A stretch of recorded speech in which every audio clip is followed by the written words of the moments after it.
Сәлеметсіздер ме оқушылар, бүгін біз асықтан бұйым жасайтын боламыз. Бұйым жасамас бұрын осы асыққа тоқтала кететін болсақ, бұл асықпен асық ойын ойналады. Бұл қазақтың ұлттық, қазақ ежелгі ойындарының бірі. Бұл жерде ең басты құрал асық, және асықты ойнау арқылы баланың бойында шапшаңдық, мергендік, қырағылық, сергектік қалыптасады деп болжаған, және де бұл дәлелденген. Енді осы асыққа қатысты біздің тілімізге тиек ететін көптеген сөздер бар, фразеологизмдер десек те болады.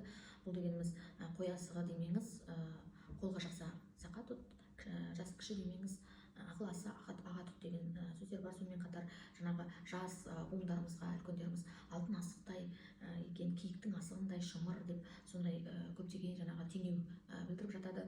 Осы асыққа қатысты көптеген біздің тәлім тәрбиелі мағынасы зор сөздеріміз, тірек сөздеріміз қалыптасқан.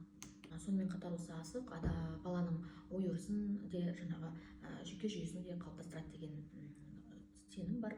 Енді біз осы асықтан бүгін міне мынандай бұйым жасайтын боламыз. Бұл енді қазіргі кезде асықты ойнайтын балалар да бар, ойнамайтындар да бар, бірақ сол асықты ұмыт қалмас үшін бұл асықтың жаңағы біздің қазақ ұлтымызда маңызы зор. Сондықтан осыны жаңағы машиналарына іліп қоятын брелок ретінде, немесе кілтке ілуге арналған осындай брелок жасайтын боламыз. Оған жаңағы керегі бізде осындай шашақ керек болады, жіптен, түрлі түсті жіптерден асығымызды әсемдеп бояп қойдық. Сонымен қатар моншақтар керек болады, және жіппен орнату үшін бізге ине қажет болады. Енді осы инемізге бірнеше қабат қылып осы жіпті өткізіп аламыз. Ине жіпімізді дайындап қойдық. Енді біз шашағын дайындайтын боламыз.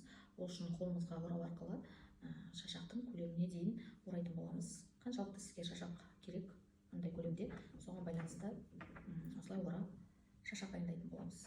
Бізге осы жеткілікті. Осы жерден қиып аламыз. Және де тағы да осыған ортасынан болатын не керек, жіп керек. Бізге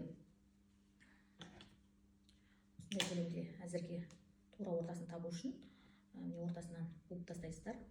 Бұл әзірге уақытша бір рет қана байлайсыздар. Сонымен қатар міне осылай келтіріп алып ортасынан орайтын боламыз. Бұл үшін бізге жаңағы жіп қажет болады. Міне осылай шашақтың ортасын орайтын боламыз. Артық жерін қиып алып тастадық. Енді осы шашақты қиятын боламыз. Тегіс болмаса жаңағы тегістеп, дұрыстап тегістейтін боламыз.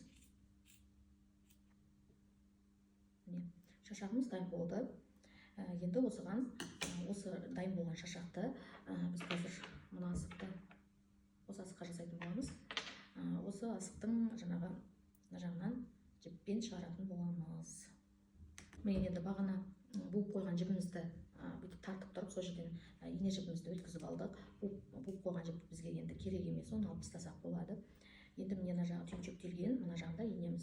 Осының ортасынан өткіземіз. Бізде осындай шашақ пайда болды. Енді осыған дайындап қойған моншақтарымызды өткізетін боламыз. Мен 2 моншақ өткізгім келеді асты жағына. 2 моншақты өткізіп алып, тіпті 3 өткізсек те болады, 3 өткізуге болады. 3 моншақ өткізіп, жаңағы бұны осылайынан қолдансаңыздар, ирелеген жеріне жақсы орналасады. Бұл жерде асық тесілген, арнайы тесетін аппаратпен, шуруповер дейміз, осымен тесілген. Міне енді осы асыққа тағы да жағына неме керек болады, моншақты орнаттық. Енді қайтадан артқа қарай өткіздім. Моншақтарымыз толық шығып кеткенін бақылаңыздар. Бізге осыншама көлемде ілетін ілгіштері қажет деп ойлаймын. Осы жеткілікті. Енді жаңағы мына жерден моншақтың біреуінен кері қарай өткізетін боламыз. Біреуін ұстаттым, біреуінен ғана өткізіп, міне қайтадан ішінен емес, сырт жағынан кері қарай шығардым.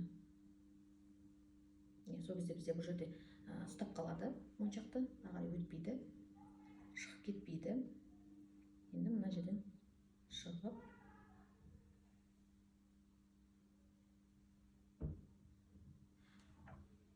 тағы да осылай кері қайтатын боламыз.